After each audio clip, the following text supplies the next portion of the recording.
Hey guys, welcome back to my channel. Today I'm gonna be doing a quick unboxing and first impressions on the new M3 and the M3 Max MacBook in the 14-inch and the 16-inch. And I got the 16-inch in that new space black color. I wanna see if it's actually black, because usually when Apple says space black or black, it's usually gray and it's not black. But let's see. Make sure you subscribe because I will be doing the full review. I will let you know, would you need the M3 Max or the M3 itself is more than enough? Let's get into the video. Let's start with the 16-inch M3 Max MacBook Pro in 16-inch in that new space black color. So this is the base model M3 Max, which comes with 36 gigs of unified memory and 1 terabyte of SSD. I don't know why anyone would max these computers out because it's a waste of money and it's super expensive. I always carry a 3 to 4 terabyte Samsung SSD with me. Maybe that's why it doesn't make sense to me to have that internal SSD, but I think that 1 terabyte or maximum 2 terabyte, that's enough. You don't need more than that. And 128 gigs of RAM, you need to be a pro to get that. Like, for me, 36 is more than enough. What I just realized in the previous video, I was constantly messing up. I was saying M3 Pro Max. The naming in the Apple ecosystem is so weird because they have iPhone 15 Pro Max and their processor is kind of similar to that. So I was constantly saying M3 Pro Max, and in the edit I was like, God damn it, I need to cut this part out. Let's start with the unboxing and with the satisfying pull tabs that Apple has. Whoa, that's such a satisfying unboxing. So this is the new space black. I appreciate Apple for two reasons. They do braided cables and the color matches their computers now. I personally got an Anker power bank that can charge up to 140 watts. I can basically connect this USB-C to that power bank and easily charge this computer at full speed, thanks to Apple putting USB-C on one end. So you get the beautiful USB-C braided cable, and also you get the fast charging, which is 140 watts. So exactly what my power bank can do. And that's the brick for it. When it comes to the stickers, do they give us black stickers? Yes, love it. Love it. I mean, I think I know why they don't do a black charger. It's because imagine this, you want to find this at night, it's black, it's dark, you're not gonna find the charger. Makes sense. Let's have a look at the computer now. I'm actually excited about this black color to see if it's actually black, or is it one of those times that Apple calls it black, but it's not black.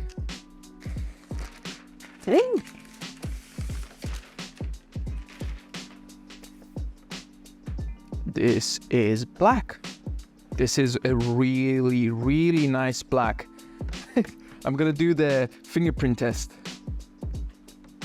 Passes the fingerprint test because the Midnight MacBook Air is a mess. So when it comes to the Midnight MacBook Air, it's a fingerprint magnet and it scratches really easily. I gotta see if this passes the test for the scratches. When I say scratch, this part of the charger, every time you plug in your charger and you take it out, it gets scratched and you see a silver color underneath it. According to Apple, there's a new coating on this, which allows it not to be a fingerprint magnet. This is such a beautiful computer. And I think this year I will get the 16. I'm usually a fan of the 14 because it's such a portable computer, but that big screen, it looks beautiful. I cannot say anything bad about this. This looks beautiful. This looks amazing. If you have sweaty hands like me, it doesn't leave fingerprints, but every time a sweaty hand touches it, you see that weird, I would say it's based on the heat, and it causes that. Now let's get that silver M3. So one of the main reasons that I personally want to get a MacBook this year. At the moment, I do have an M2 Max with 32 gigs of RAM and also 2 terabyte of storage. It's a great machine and Premiere Pro is still laggy on it, but I still need something on the go, and the M2 iPad Pro 12.9 cannot do any of the things that I want. So I use Premiere Pro, I use some extra applications that are only on Mac and not available on iPad. So I need that power. iPad is just like too limited because of that iPad OS, and I would rather have a computer on the go. But I need to figure out, do I need to spend around $5,000 to $6,000 on an M3 Max, or the base M3 would do the job? I'm gonna help you guys out in the upcoming videos to see if the base M3 can pull off all these normal tasks such as video editing and other stuff. So this computer right here is replacing the MacBook Pro with the Touch Bar. And it's about time, because the MacBook Pro with a Touch Bar, it wasn't a Pro MacBook. When you looked at the chart of MacBooks, you had the M2 MacBook Air, M2 MacBook Pro, and then you had the M2 Pro MacBook Pro, which had the Pro display. It had 120 Hz refresh rate, mini LED display, it had all the ports back, and a faster processor, and no touch bar that would lag based on the software. And every time that I would look at the lineup, I would say whoever is going for that touch bar just loves to see emojis on it, and that's it. Because you were paying just extra for a fan and touch bar, and that's it. Nothing. You were not getting anything more than the MacBook Air, and you were getting less. You didn't have the MagSafe charger, and also you didn't have the 1080p camera quality, which the MacBook Air M2 has. And the MacBook Air M2 has the new design with that curved edges, while the MacBook Pro with touch bar was stuck still with that old design MacBook. So this is gonna be a great entry for a lot of people that don't want to spend too much, but they still want that professional type of computer when it comes to power, when it comes to display. I would say this is gonna be the most selling MacBook this year. Let's unbox it. So the model that I got is just the base model of it. So MacBook Pro 14-inch, 8 gigs of unified memory and 512 gigs of storage. And this one, I got it in color silver. Silver is basically my favorite color when it came to these computers, and I'll tell you in a second. You get the same exact cable, just in the color white, because the MacBook is silver.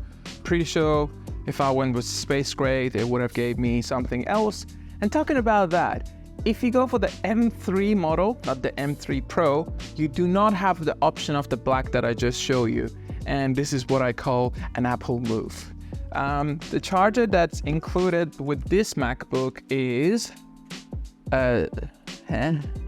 it's a 70-watt charger, which is pretty fast, and that's great. Let's open up this MacBook.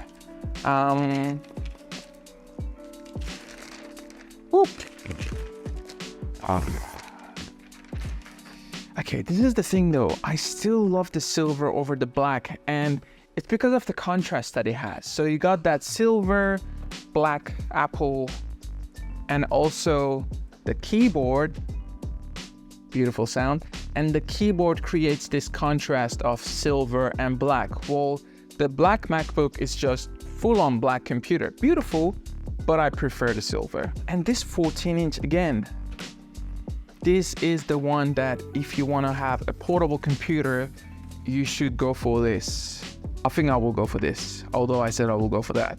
I want them both. Can you guys please subscribe so I can afford both of these, because I can. When it comes to silver, you do not see any sort of fingerprint. So if you want zero fingerprint, go with the silver. So this is the part that I was talking about. The black MacBook Pro, it's full-on black. And I appreciate the fact that this time it's a full-on black computer and they didn't pull what they do with their iPhones, which they color black or space black, and it still has that gray finish to it, while the normal 15 iPhones are actually black. When it comes to silver, I like it more because of that contrast. So yeah, this was just a quick unboxing and first impressions on the new MacBook Pros and the new color space black. I personally love these MacBooks. I'm pretty sure everyone will love them too. Make sure you subscribe for the next videos. I will be putting these computers to the test to see if you would need the M3 or the M3 Max. I'll answer your questions. So if you have any questions, comment down below and I will answer them in the upcoming videos. Until the next video, take care. So I thought I might include this in the video. I'm editing the MacBook video at the moment. and the computer is going off. Like the fans just started going off. The battery has dropped massively. I do not understand what's going on because I'm not doing any heavy type of video editing. It's basically just cutting the video and going through it. That's all. And this is not a good sign. I don't like this at all. This reminds me of the Intel Max. I'll keep you guys updated.